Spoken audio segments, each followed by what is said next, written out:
Here, question 6 in the textbook, page 514. So we start off with trying to identify the reasons why money flows in and money flows out of the business.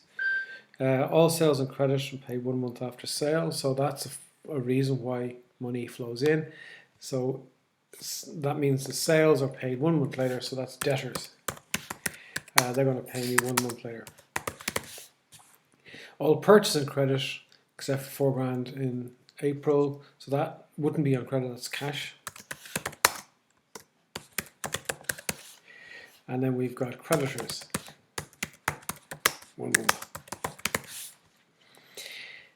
Wages of £4,000 a month. Second-hand delivery van bought in April, and we rent premises. Closing stock expect to be £10,000. That's actually not a reason for money flowing in and out. That's actually for the budgeted balance sheet we'll have to do later on. And the net profit for 5 months, again, is not a reason for money flowing in and out. It's some of the profit that we've made, which we're going to retain. So 42, 500. So that goes in the budgeted balance sheet, which we'll talk about in a second. So let's look at the money coming in. So whatever is sold in January is paid for in February. So I sold £20,000 in January. That money comes in February. February I sold £25,000, so that money comes in March. March I sold £30,000, that money comes in April. April I sold £40,000, that money comes in May. And then for January, the money that comes in January is from December. So that would be the debtors that's listed in my balance sheet at the beginning of the year. So debtors 24,000. So that's the figure that goes in there. Cash purchases, then I'll put 4,000 in April. So that's going to be cash. And the rest are paid 1 month after purchase. So I was going to deal with the April first of all. So 24,000 was bought in April. 4,000 of that was cash. That means the remaining 20,000 is 1 month later. If we go to the other months, so purchase of January is paid 1 month later. So 12,000 is paid in February. 16,000 is paid in March. 21,000 is paid in April. And I've already dealt with the April payment. Now, so the creditors 1 month for January. The money we pay to our creditors is for December. So this is the creditors that's listed in the opening balance sheet. Wages, £4,000 a month. And we pay the same every month. Van, bought in April, 14,000. And the rent premises, 3,600 a year, payable monthly. So it's going to be 3,600 a year divided by 12 months in the year. So 300 a month. Okay, so we've dealt now with all of those flows in and out. So now what we do is we add everything up. So we add, so in this case there's only one inflow, but we would have a total because we could have other reasons for money flowing in. So there's the totals there, and then we're going to add these up.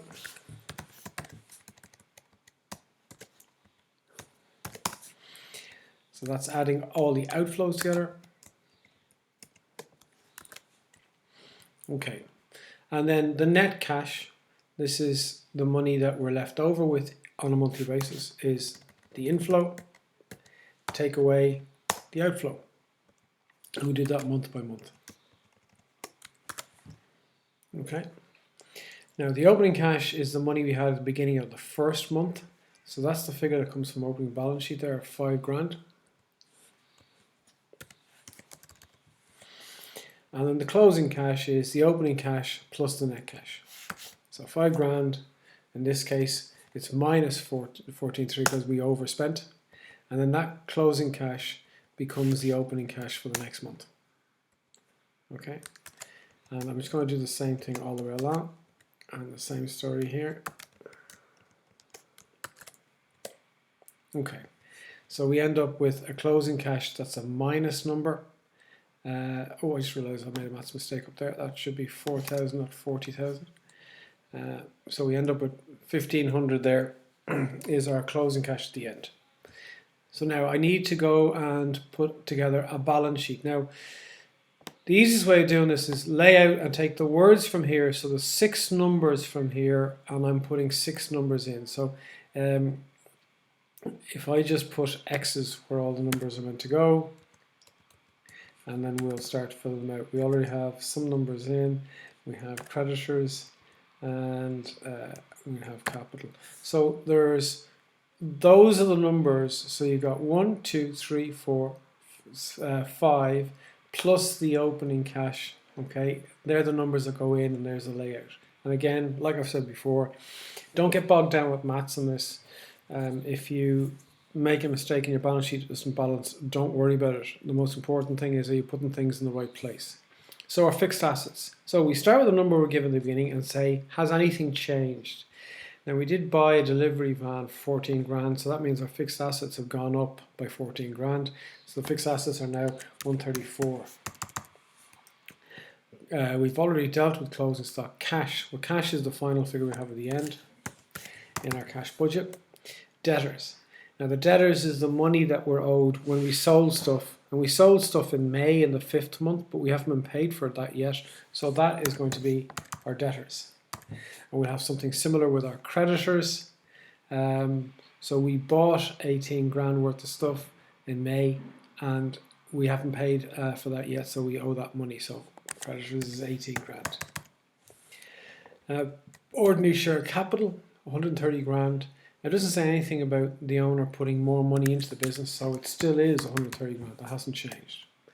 So we now have the numbers put into it. Now we just need to do the maths for it. So the way we would normally do this is we add up all of our current assets. We add up our current liabilities. In this case, is only 1. And we take the 2 of them away, and that becomes working capital. And we add our working capital to our fixed assets.